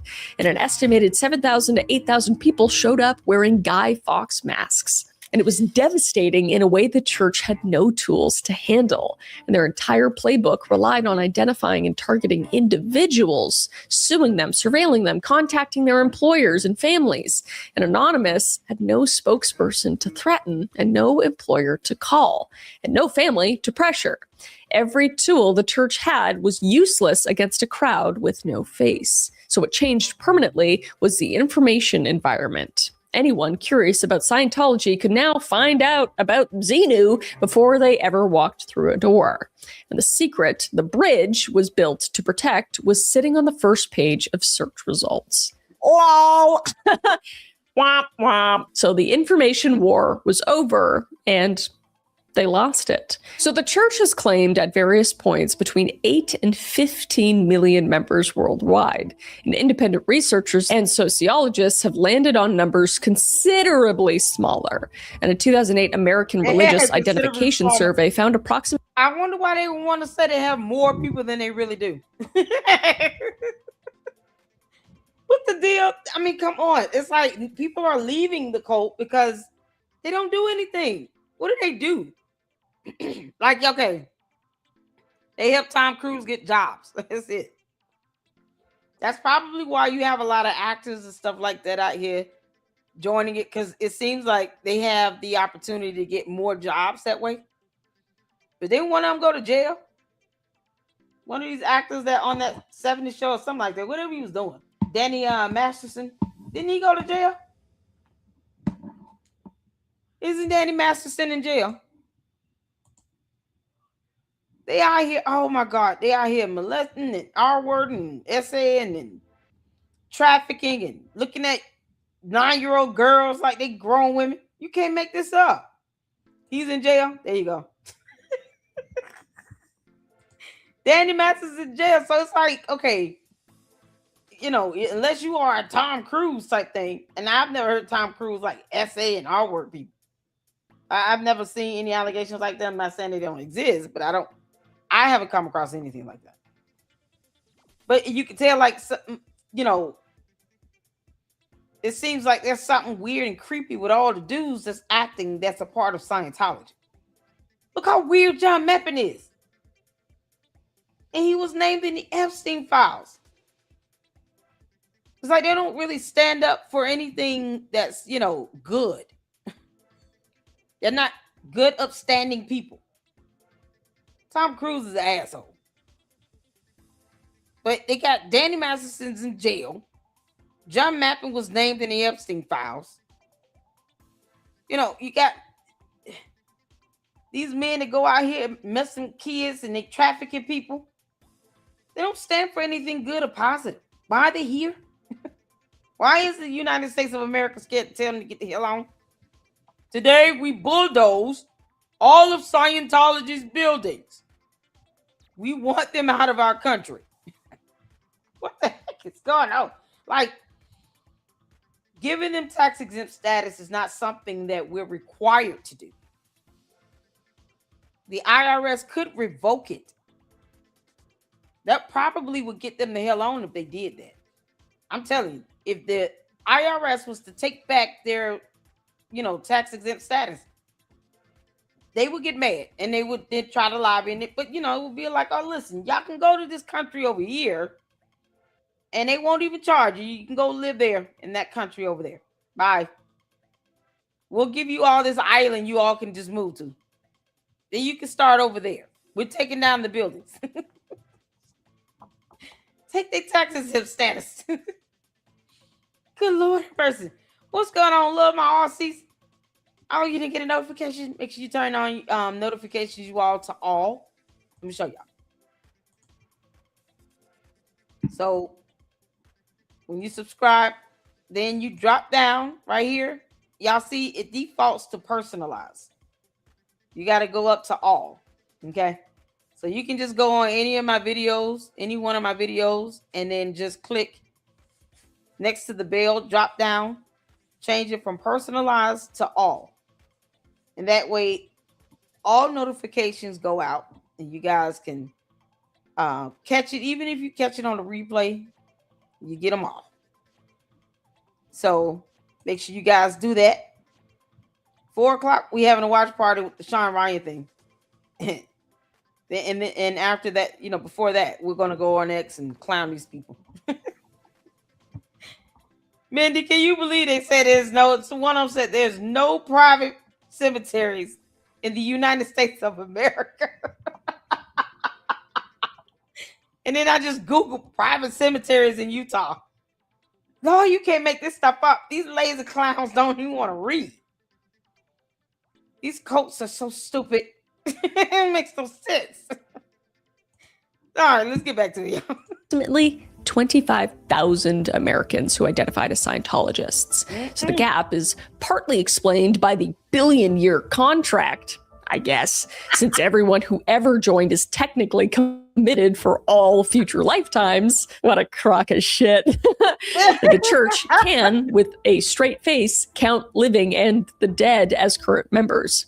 And any organization with 70 years of records could run that math. And former members and journalists who visited major church facilities in recent years report something more telling than statistics.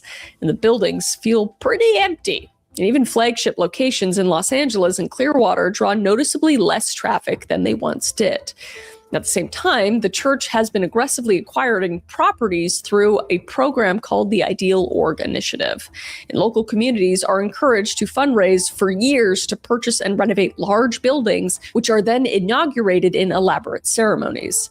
And former members have described the program as a fundraising mechanism that benefits central church accounts rather than local communities. And the resulting buildings, many of them grand and prominently located, often sit largely unused. So just a giant waste of space, waste of money, just taking up the real estate like a bunch of assholes. And independent financial analysts estimate the church's total assets at somewhere between 1 and 2. And that's the thing, in Clearwater, they're literally preventing businesses from thriving because they're just trying to get all the buildings. And it's like, and do what with them? They have properties under their belt that are abandoned or not even generating revenue. That will hinder the economy and the revenue flow in Clearwater. Why not let these businesses come in and thrive and make money? Clearwater could be another destination spot. It could be another, vacation spot. But you're not going to want to go there and have to encounter and deal with some dumbass Scientology cult members.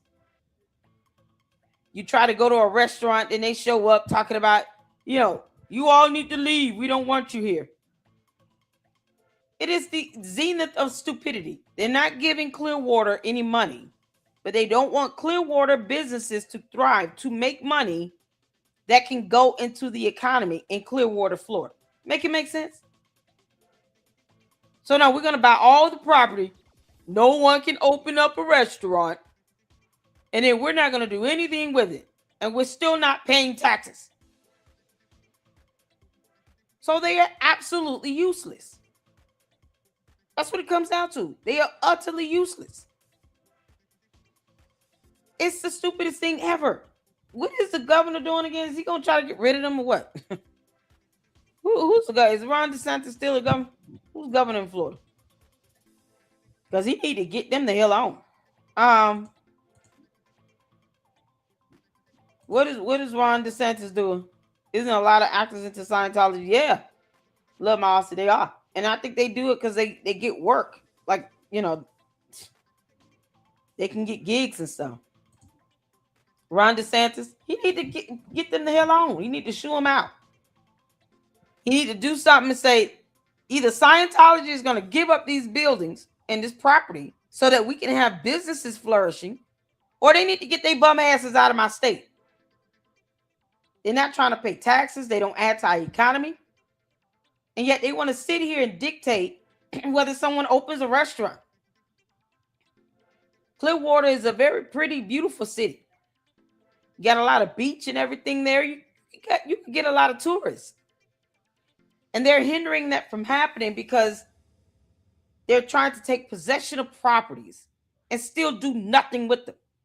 They're not opening up restaurants and movie theaters or shops or cafe houses or any of that. They're not doing any of that. I would get rid of them, child. Sierra said, lady, he won't because they donate to the rep party in Florida. And that's the thing. Why are so many of them aligning themselves with conservatives? Why are they aligning with the Republican Party? I hope you all know they only do that because they know that conservatives believe in a smaller government and smaller oversight. And in Christianity, we don't believe in cults. Christians don't believe in cults. But they try to align with the conservatives because they don't want to pay taxes. It's like, no, but how are you adding to the economy then?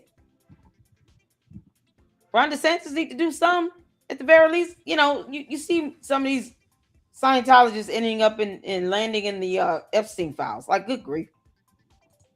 Oh, you speaking of the Epstein files specifically, all of these secret groups are tied together. Oh, yeah. Yeah. I can believe that. It's about control. It's about control. They're not getting these buildings and properties because they want to see, the area thrive and prosper. They're doing this because they want to control it. Child, you can't make this up. $1 billion, with real estate holdings accumulated over decades accounting for a significant portion of that. And an organization that may have 25,000 actual active members is sitting on the financial infrastructure of one that claimed 15 million. And that gap between the money and the membership is one of the most telling numbers in the whole story. But the people who left, Rathman, Reinder, Ramini, Wright, didn't tell their stories and just move on. They kept going. And Reinder has spent nearly 2 decades giving depositions, speaking at hearings, and appearing on camera for anyone who would listen. And Ramini filed legal actions against the church as recently as 2023, citing years of ongoing fair game retaliation. So they're basically stalking her and making her life a living hell because she left. And the documentary series Scientology and the Aftermath drew millions of viewers who had no prior connection to the story and left them with one that they couldn't forget. And what the church has not done in response to any of it is address the substance. No public accounting of the RPF's conditions, no explanation of where Shelley Miscavige is, and no answers to the questions the 1993 IRS agreement raised and never resolved. And in May of 2023, actor Danny Masterson, best known for That 70s Show, was convicted of 2 counts of rape and sentenced to 30 years to life in California State Prison. And the conviction itself was significant. But what surrounded it was even more significant because Masterson's victims had attempted to report the assaults to the Los Angeles Police Department in the early 2000s, years before any charges were filed. And what happened next has been described in sworn testimony and civil lawsuits. And church officials intervened, and witnesses were contacted, and victims were pressured to handle the matter through Scientology's internal ethics procedures rather than through the law enforcement. And the women, all Scientologists at the time, found themselves in a system that treated reporting a crime against them as a betrayal of the organization. And the LAPD sat on the investigation for nearly 2 decades. Talk about corruption. And it is impossible to know with certainty how much of that delay was attributable to church pressure and how much to other factors. But what is knowable is this: the church's framework explicitly classified the women as potential trouble sources for going to outside authorities. And the tools of disconnection and social pressure that the church has always used internally were being deployed to suppress a criminal complaint against one of its celebrity members. And it worked for 20 years, which is horrifying. And when the conviction finally came, the church moved quickly to distance itself, describing Masterson as having been removed from active participation in the church activities. And former members and critics noted that the church had publicly defended him as recently as 2017, when accusations first became public. And the Masterson case cracked open something the church had long managed to keep closed: a serious legislative conversation about whether an organization with documented patterns of obstruction, abuse, and coercion should continue to operate under the full protections of religious tax exemption. Now, the federal lawsuits accumulating against the church represents something it has not faced before, and that is the legal framework. Now, multiple former Sea Org members, including some who spent decades inside, have filed civil lawsuits under the Trafficking Victims Protection Act. And the legal argument is specific and very serious. And it is that working 80 to 100 hours a week for $10, being unable to leave the base freely and facing the RPF or a freeloader debt bill as consequence of departure, and being threatened with the destruction of every relationship you have left meets the federal legal definition of forced labor. These are not marginal claims filed by people with thin records. They are claims backed by decades of testimony, corroborating accounts from hundreds of former members across multiple decades, and a paper trail of internal church policies that describe exactly the conditions being alleged. And federal judges have allowed them to proceed. And what makes this legally different from everything that came before is the framework, essentially. This fair game harassed critics into silence, and 2,000 IRS lawsuits exhausted a government agency. But human trafficking statutes were specifically designed to address situations where the normal mechanisms of consent and exit have been systemically dismantled. So they exist precisely because some organizations build structures so controlling that voluntary stops meaning anything. And the church is being asked for the first time in a federal courtroom to defend the conditions of Sea Org life, not as a matter of religious freedom, but as a matter of whether those conditions constitute a crime. And David Miscavige is named as a defendant in several of those suits, but he has not appeared. And the 1993 IRS agreement was, for 30 years, was the church's most unassailable legal protection. And it wasn't just tax exemption, it was a kind of institutional legitimacy, a signal that the US government had evaluated Scientology's religious claims and accepted them. And that protection is now under more serious scrutiny, finally, than at any point since it was granted. So the Danny Masterson case, the human trafficking lawsuits, and the ongoing fair game campaigns documented in active litigation, and the growing body of federal court records describing conditions inside the Sea Org have combined to create something completely new, which is a bipartisan political constituency interested in revisiting the question. And former members and advocacy groups have formally lobbied members of Congress, and tax law scholars who previously had no particular interest in Scientology have begun writing about the legal standards in the 1993 agreement was held to, and whether those standards would survive the evidence that has emerged since. My guess is no. And there is no immediate legislative threat. And the church has substantial legal resources and a long history of making government scrutiny more trouble than it's worth, not to mention the $1 billion they have in their back pocket.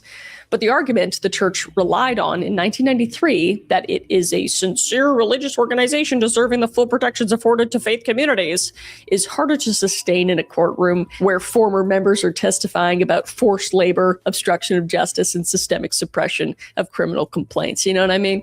And the agreement was negotiated before WikiLeaks published the OT levels, and before the truth rundown, and before Going Clear, and before the Masterson verdict, and before a federal judge publicly expressed frustration that the organization's leader was evading service of process. So the IRS gave Scientology its shield in a private meeting whose contents have never been disclosed. And whether that shield survives what is now on the public record is a question no one has yet been forced to answer. And David Miscavige stopped making press appearances around 2022.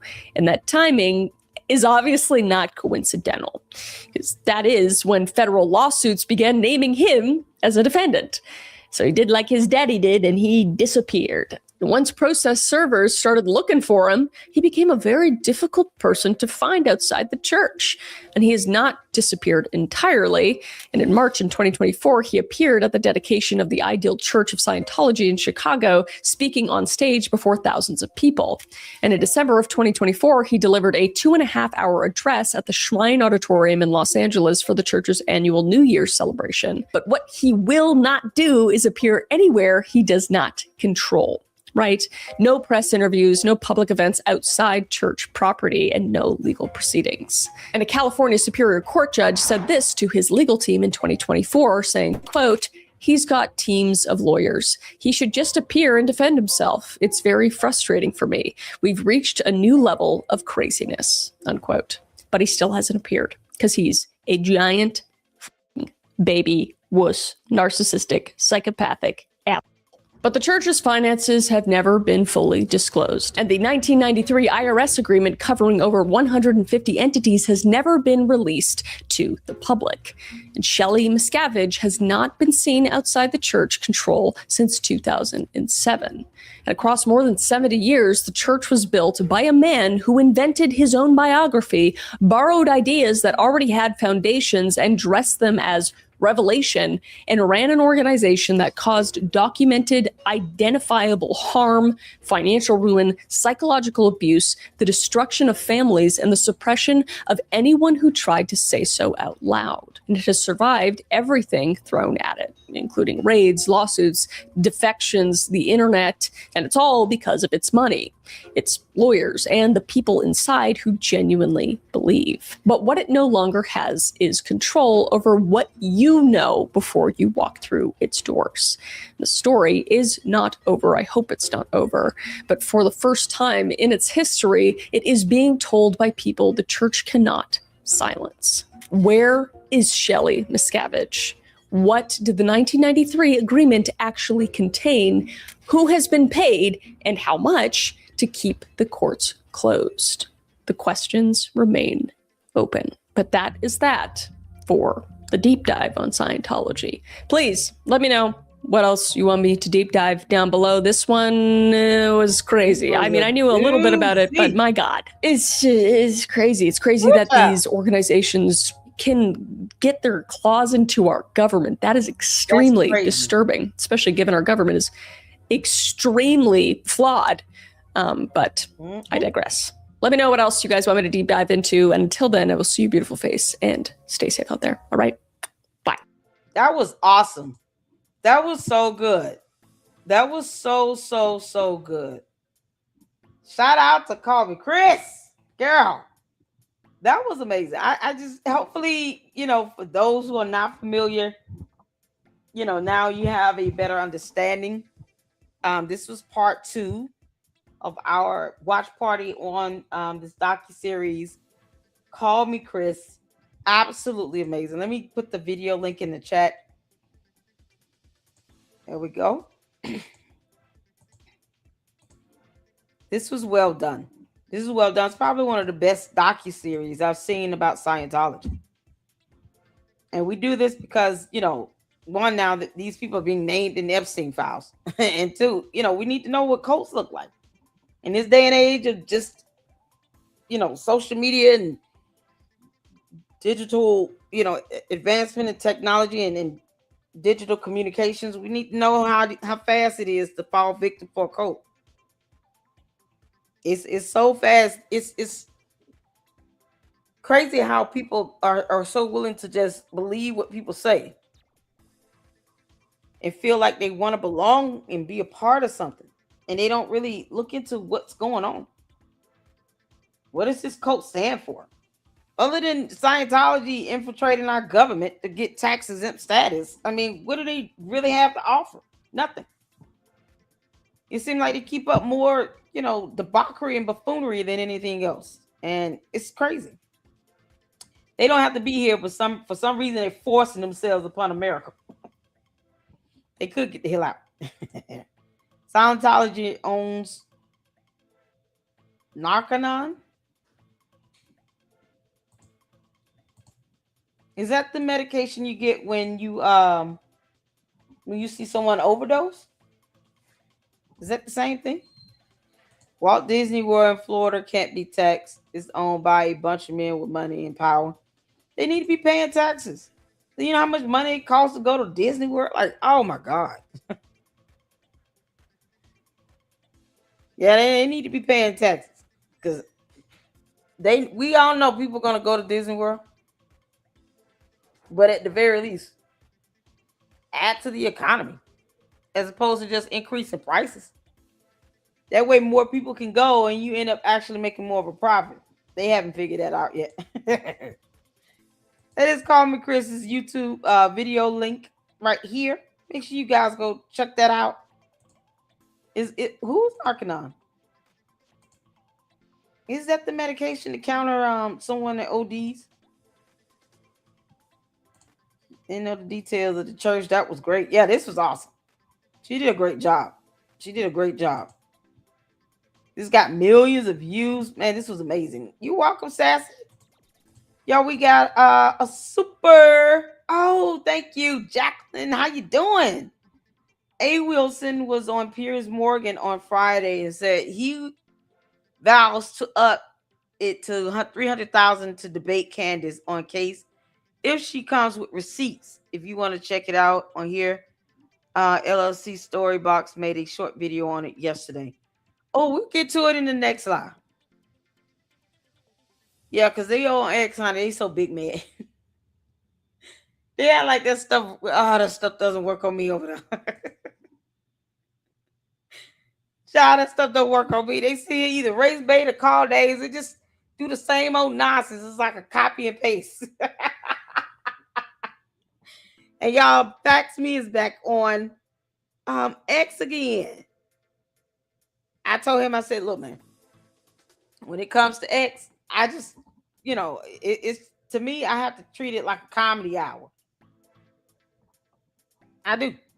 Most of the comments I'm sending off, I'm usually smiling and laughing and stuff. They think I'm mad. I'm like, no, I'm not. I said this with a smile on my face. That's why sometimes I'll do it in real time during my live stream. So I can see my tone and demeanor with it. Like, they have these folks I would never take seriously. They don't pay my bills. These clowns aren't even real people. They get so mad when you, boy, oh man, you gotta troll them. You gotta. Because otherwise, they'll sit here and go ham in and then they think, well, you were talking about God. Yes, I do. And I'm going to keep clowning you too. You out your mind. One of them said that. I said, yeah, let's not remember all the scriptures being violated as Candace goes after a widow. Chabu. I said, God is still good. God is good. Amen. It's Sunday, you all. Thank y'all so much for tuning in. Thank you so much for the $9.99 super. Make sure you guys are hitting the like button. Please hit that like button. If you are an X listening, come on over to YouTube and subscribe to the Lady Luck Club. That subscription goes a long way. That like goes a long way. And hyping this up at the conclusion will go even further as well. I appreciate all of you all for hanging out and watching. We got our watch party at 4 o'clock, so I'm going to get ready for that. But in the meantime, you guys make sure you share out this content so that we can keep the LLC growing. Thank you all so much for your prayers and for your support. It is going to be difficult. Don't be surprised if you see me with a GoFundMe. Good Lord have mercy, Jesus. But thank you all so much for keeping me in your prayers. And I definitely will be praying for you all as well. It's real life happening over here. And they see you talking about, you know, how dare you later like go out and read and research. Who told you to post this law? Yeah, okay. That's what we do here. That's all we do here. You guys tune in for the next at 4 p.m. Eastern Standard Time if you can. What's going on, Riveria? How you doing? Founders of Scientology, R.L. Hubbard and Jay Parsons were friends with the occultist A. Crowley. The Scientology destroyed Hollywood. They are also connected to killers such as Manson and Chapman. Wow. You know what's so crazy? You got that idiot Mitch Snow talking about his father was the son of the Zodiac. He was the Zodiac killer. It's like why would they want these affiliations with these mass murderers and stuff that do evil demonic stuff? I'm not shocked. I'm not shocked at all to hear that. I'm not shocked. Manson was a devil. He was a devil. And now Candace, when you gonna join Scientology? John Mapping is awaiting. All right, y'all. Thank y'all so much. I will see you all at 4. And until then, Lady Luck Club out. Deuces.